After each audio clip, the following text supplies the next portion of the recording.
Restart from previous run tutorial. Create a simulation, by navigating to the Job Designer page. Then, open the Workflow tab, and choose the Band Structure workflow by selecting it in the list. This version of the workflow only contains the second non-self-consistent field or NSCF step of the electronic band structure computation.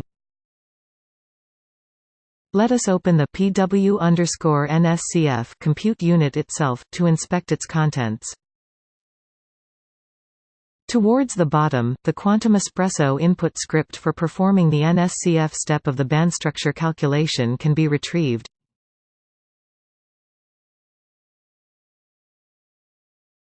In the present example, we make use of the restart functionality to feed the wavefunction data obtained in a previously run self-consistent field or SCF total energy computation to the subsequent NSCF step.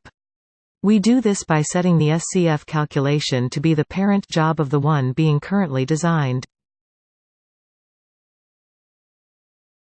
After that, navigate to Compute tab, and set Compute Configuration. Here, we use one node with 4 cores. Then, set the name for the job. Here, we call it Silicon Band Structure Restart Calculation.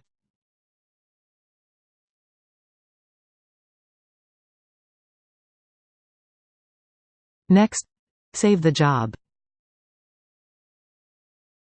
It can then be selected and submitted to the compute queue, for execution. The status of the calculation will correspondingly change from pre-submitted to submitted, and then to active. When the job is finished, open it, to inspect the final results. The band structure dispersion plot can be found, within the results page. This final result is in agreement with the published literature. This completes the present tutorial.